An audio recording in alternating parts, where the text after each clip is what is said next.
Hey, what's the deal, YouTube? Back at it again, man. Yeah, we back in the building, man. Yeah, I know I've been gone, but man, it's been long, but you know what I'm saying? I'm back and around. You know what I'm saying? I'm down like gum on the ground. You hear me? So, look, check it. Look, this is gonna be my 6-month update. Basically, I've been at it trucking now for 6 months. So, just got y'all a little update what's been going on in my world, man. You know, take y'all around my planet, what's been going on. Rundown. All right, so boom, last time I got at y'all, I was at my first company, which was a small company, which was paying good. It was actually like good pay, like pay that you're not supposed to see as a rookie for sure. But yeah, I ended up quitting, bro, because it was basically after 2 months of working for them, because they kept having me, it was just too many problems, bro. You know what I'm saying? My loads was booked way too tight, bro. I would receive the rate con and everything like after the pickup time, and then I would be like 70, I would average on like 70 to 100 miles away from the pickup. So then now, you know, it takes me time to get there, and sometimes they would turn me away to loading me and stuff. So it would always, basically, I would always be like late because there's no way I could legally run it. And like I told you on my last videos, well, I think I mentioned it, I don't know, but I was running illegal a lot, like literally like every day when I was running for that company, because shit, the loads was like booked late and shit. But that shit was really starting to irritate me, because I hollered at them about it, you know, the boss and everything, and basically nothing changed. And then excuse me, yeah, I gotta put chapstick on, you dick. So yeah, then, bro, so I go on home time one day, right? You know, go on home time, whatever. I fly home from Indiana, leave the truck in Indiana. You know, they told me leave the keys in there for another driver, so I just figured like, okay, you guys just, you know, switch trucks to keep them running. But no, bro, I'm at home. I get a call when I'm not even supposed to be back. I still had like 2 more days left for home time. They called me asking am I willing to come back basically today. You know what I'm saying? So I'm like, yeah, whatever, fine, I'll come back. You know what I'm saying? All right, we're gonna fly you all to Memphis, whoop de whoop whoop, and you'll get there and, you know what I'm saying, basically just take over that truck. All right, cool. So I get to Memphis, and then, bro, when I get to the truck, like, I guess like I'm trying to open it or whatever, because I'm thinking, you know, somebody, the other driver, whoever left it here on this random ass street, at least like left the keys inside, something, you know what I'm saying? So I'm finna go inside and look around. I try to open the door, it's locked, and somebody like comes out the back, like from the sleeper. So I'm like, what the fuck? And he comes out with a towel around him, no shirt on, with some drawers on. I'm like, what the fuck? Mexican dude, right? No, I ain't racist or none of that. Older Mexican dude. So, you know what I'm saying? He didn't speak English like 100% clear. You know what I'm saying? That's basically like part of the story. So, basically, he's trying to tell me. I get out to make like out what he's saying though. He's telling me basically like, yeah, I quit for him. Like, you know, they're having me run illegal. My truck and trailer has no registration, no insurance, which was a problem on my first truck that I had with him when I was out for 30 days. My truck or trailer had no registration, no insurance, and I got popped by DOT on like my 3rd day. And, you know, they basically never got a handle. Like, I keep, you know, calling them, asking them when, you know, can I get routed back, you know, to where they located so we can get it handled. Never ended up happening, bro. And on the day I quit, supposedly the next day they were literally meeting up with me to handle it. Supposedly, I don't believe them. I don't know, but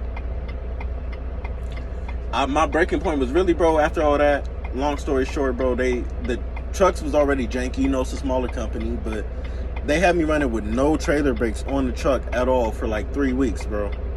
I called them my first day driving. After the other dude left, he was like, they just told me to stay here to, you know, until somebody else got here to take over the truck.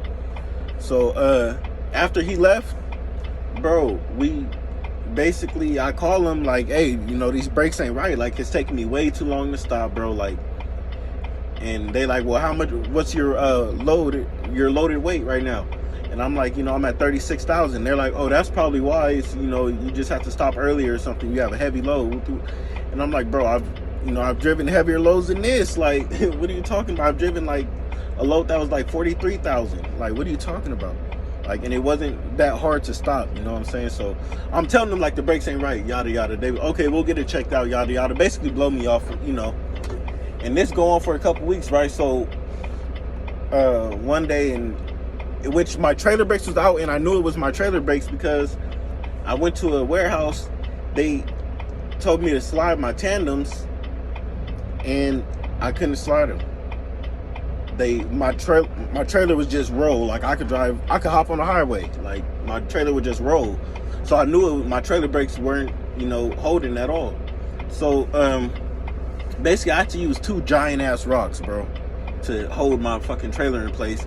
And then the rocks ended up breaking. So now I'm really on the head. Like, bro, I was in Sacramento, California at the time. So I'm like, I'm not leaving Sacramento without getting these brakes fixed.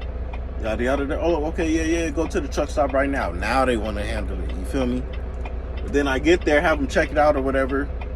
And I guess part of the reason, which I kind of understand, they didn't want to get it fixed, is because I guess they just replaced the brakes. They just paid like $2,300 to replace the trailer brakes. So, you know what I'm saying? They was like, what the fuck? The brakes are brand new. So, but anyway, the people tell them, like, whoever did them didn't even hook them up properly. They're not even adjusted at all to where they would even catch on to, whatever they need to catch on to actually, stop the trailer.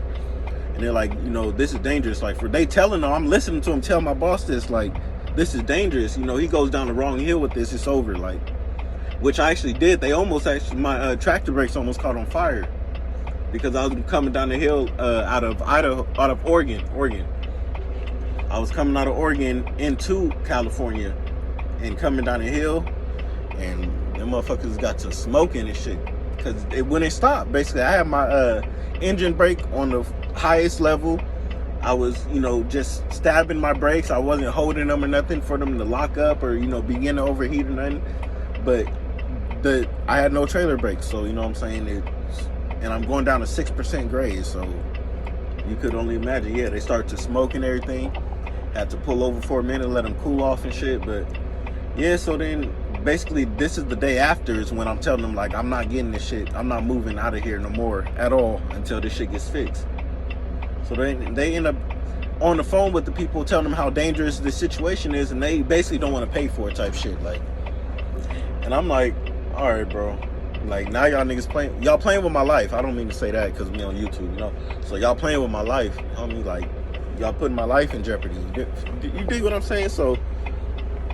And they start doing other illegal activities. There's a bunch of stuff with this company. It's not just that. They started paying me through like Cash App and stuff like that. Like, my first 2 paychecks was perfect. They came out, taxes properly taken, everything deposited, looked at, official, everything. But after those first 2, I was getting the flat rate of what they told me my salary was. So, you know what I'm saying? Basically, I'm just getting that full amount. Like, you know what I'm saying? Y'all not making sure taxes is getting handled, no, none of that. Like, I'm not a 1099 driver, I'm a W-2. Like, I called him and everything to clarify that. Like, yeah, I'm listed as W-2, right? Like, he said, yeah, I'm making sure taxes is taken out, bro. I'm just doing that, making sure you get your full pay. I didn't believe that shit. You don't care about me that much, man. So, yeah, bro. And my mouth is not white, to let y'all know. It's just the glare of the sun and the light makes it look like that. I don't know, but I'll be in the mirror all day, so my mouth ain't white.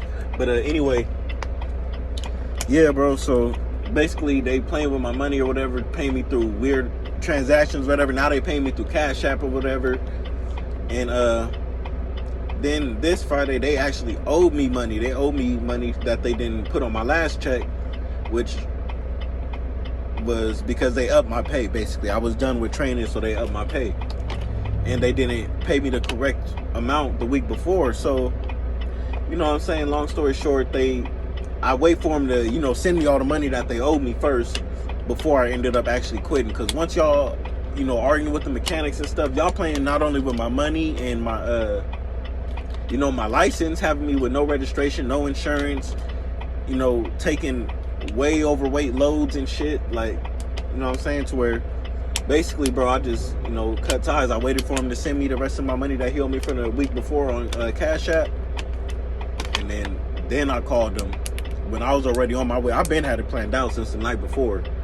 And I called him the next day after he sent it at like 3 or 4 p.m. and was like, well, I'm on my way to Vegas right now. I'm bringing all y'all truck. You know what I'm saying? I'm good. I quit. I'm done. And I did it the right way, though. I kept it professional. You know what I'm saying? Even though they was pissing me off and was doing a lot of things, you know what I'm saying? I didn't leave a truck somewhere and just catch a flight home or nothing like that. You know, I didn't play around like that. You know what I'm saying?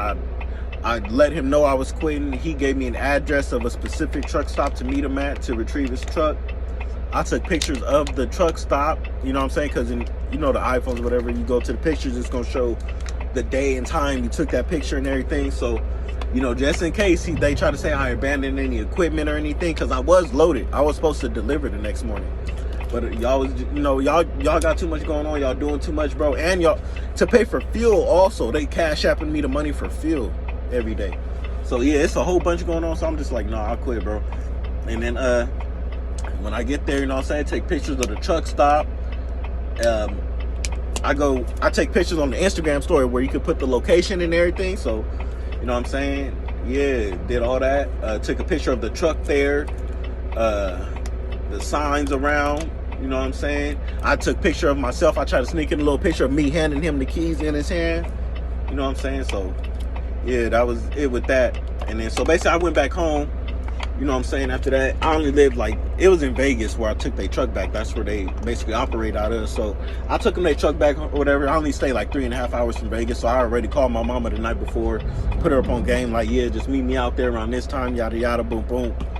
And so when he gave me the address, I just shot her the address of exactly where I'm going to be at. So yeah, that's how that went. So I go back home, you know what I'm saying?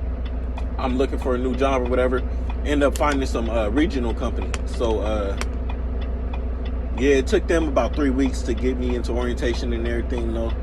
So I was sitting at home for 3 weeks, you know what I'm saying, but got back to it. Now I'm regional, and I'm 6 months in now. You know what I'm saying? It ain't the best pay here at this company. I wouldn't really recommend it to people like that unless it just fits your home time that you want, because honestly, I could get home every week for home time, like, you know, 2 or 3 days at a time or something if I want. But me, really, I just swing through the house. I take my actual home time like every like 2.5, 3 weeks. Really, I say like 3 weeks. Honestly, most of the time 3 weeks. And then each week though, I get to swing by the house, and even if it's only for my 10-hour break or something like that, you know what I'm saying, at least like twice a week.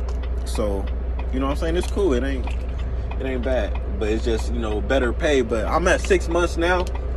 Really, what I'm just thinking about doing is letting the holidays pass over and everything, you know what I'm saying? It's Thanksgiving is next week, so just let the holidays pass over. My son's birthday is in January, and then my daughter's is in March and everything. So these next, like, you know, 6 months is kind of busy for me anyway. They're already kind of booked up for me anyway, to where I know for sure with this company I can get home whenever I want, basically. Whatever day is no problem. They never been late getting me home or nothing. So I'm to stay here for another 6 months. Then by then I'll have my full year, and then I'll be ready to go on to somewhere else and do it like that, bro. Get some better money. Probably, hopefully even go local. That's what I really want to do, bro. I got 2 little ones. So, you know what I'm saying, I want to be home with them more. About it right now. Yep, that's my 6 months update. I'm actually sitting right here. That's crazy. I almost forgot to tell y'all that. I'm sitting right here. Got time to make this video because I got a flat right now. This is my first flat. Like I told you, I've been out here 6 months, so this is my first flat, which I knew it was coming because it was just like, you know, I never experienced one, and I'm just like, damn, what do it feel like? What the hell do it feel like? You know what I'm saying? I've even asked other drivers, and they're like, oh, you gonna know. You gonna know. Because, you know, the trailer's so long and everything. I'm like, how do you know if it's a tire? And they're like, well, a lot of times it'll explode. You might hear that. Or, you know what I'm saying, it'll get rough or something. Like, or it'll be a different ride out of nowhere. Or start dragging or something. You know, you just got to pay attention. So that's basically how this was. But it was a steer tire that popped right now. My left steer tire. So I for sure felt that. As soon as it happened, it was just like it wasn't even no, like, boom or nothing. It was just like, I don't know, the effects I'm gonna give you, it's not a boom like the sound, it was just how it happened. It was just like the rim just hit the ground, basically, like that type of boom, like an impact boom, like just boom, and then just rough riding, just boom, like thought I hit some shit. I'm like, what the? I'm looking around, but it's a clear road, and I was paying attention, so I'm like, I ain't hit nothing. What the hell?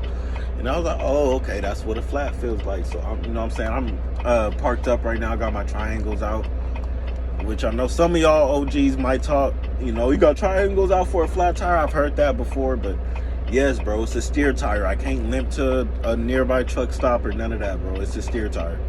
So yes, I'm parked right here. It's a shoulder.